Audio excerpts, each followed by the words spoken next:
Welcome back to day 16 of the 22-day psychic cleanse.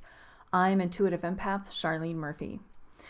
As we venture deeper into the hero's journey, today we're delving into the realm of dependencies, shadows, and addictions, shining a light on those often shadowy corners of our lives before they cast a long shadow over our spiritual growth. Anybody familiar with the hero's journey knows that there comes a time when every hero has to slay their dragons, right? So picture this. You're navigating life's winding roads, and suddenly you find yourself at a crossroads.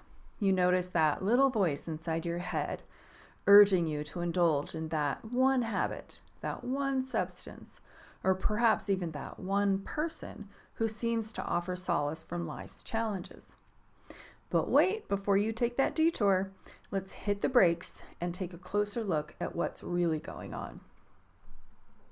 Enter the devil of the tarot. Now, before you freak out and panic, let's demystify this infamous card. In tarot, the devil doesn't represent some external evil force out to get you. Instead, it symbolizes the chains that we willingly bind ourselves with. Those habits, dependencies, and addictions that keep us shackled, preventing us from reaching our fullest potential, keeps us grounded in that animalistic humanity. I call that the root chakra level of being, right? So it's all focused on getting and getting and getting, and it's really difficult when we're at that place to develop spiritually and to access the upper chakras. One common manifestation of these chains is found in codependent relationships. You know the type, where you lose yourself in trying to fix, rescue, or please someone else, often at the expense of your own well-being. It's like being tangled in a web of toxic energy, where boundaries are blurry and self-care takes a backseat. But here's the thing.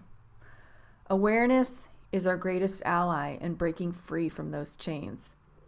By shining a light on our dependencies and our addictions, we reclaim our power to choose differently.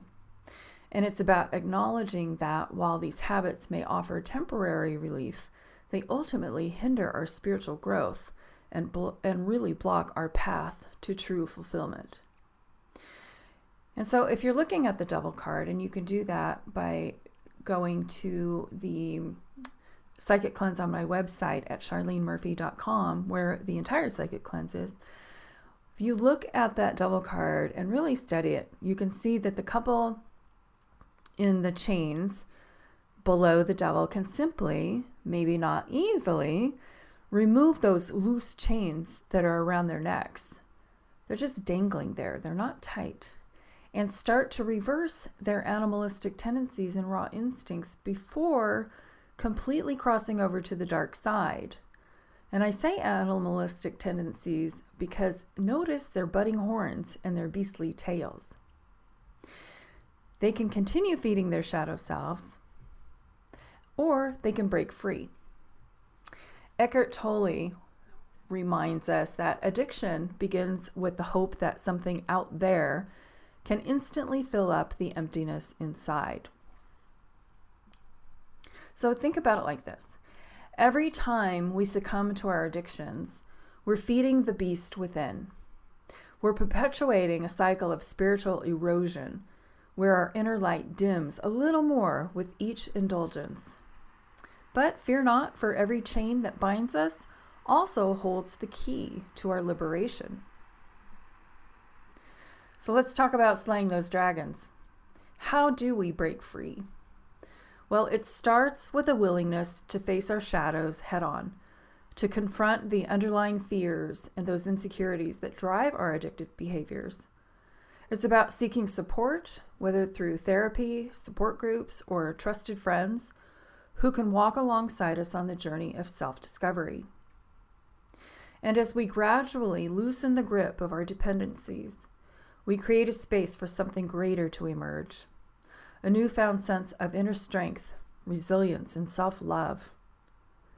We reclaim our sovereignty, standing tall as the architects of our own destiny.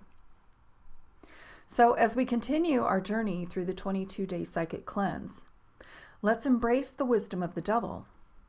Let's honor the shadows as integral parts of ourselves, knowing that it's through acknowledging and transcending them that we step into the fullness of our beings.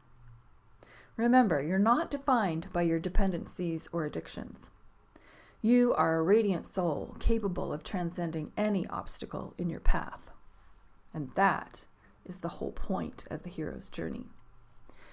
So today's cleansing exercise, I'd like you to do an inventory in your house. Are there things in the cupboards or the fridge or secret stashes that you keep stocked for your addiction or dependency? Do you keep that alive and well, knowing in the back of your mind it's always there? If so, remove those items. And as you do that, you lessen the temptation. So my rule of thumb is not to keep those things in my house. So just like everybody else, I have my dragons too. And I have my addictions as well that I have to keep in check. And I just choose not to keep them in my house. And so then when a craving does hit, now you'll have to make an effort to go out and get them. And now that places your awareness on your behavior, your monkey mind, what's going on inside of you. And it also gives you the opportunity to do something else. Whereas if it's in your house, you can just go grab it, right? So remove the temptation. Easier said than done, depending on where you are on your path. But if you can remove them, remove them. For your journal prompt, in your journal, go ahead and write about one of your habits or a dependency or a codependent relationship that you feel may be hindering your spiritual growth. Write about how this habit makes you feel and the ways in which it may be impacting your life. Really think about that. There's a lot of aspects of your life. How is this addiction impacting it? I can guess that it's impacting every aspect of your life. Then explore the underlying fears or the insecurities that might be driving this behavior. What's going on? Why do we reach for that glass of wine? Why are we reaching for those addictive substances? What are we trying to fill? You may not have all the answers now, but starting this process of awareness, they will start to surface. So be gentle with yourself during this one, okay? Finally, consider one small step you can do to take today to begin breaking free from this pattern and reclaiming your power. So for the creative meditation, in a quiet place, after you've done your journaling or sometime when you're not necessarily in the energy of the addiction, I want you to see yourself addiction free or free from that codependent relationship.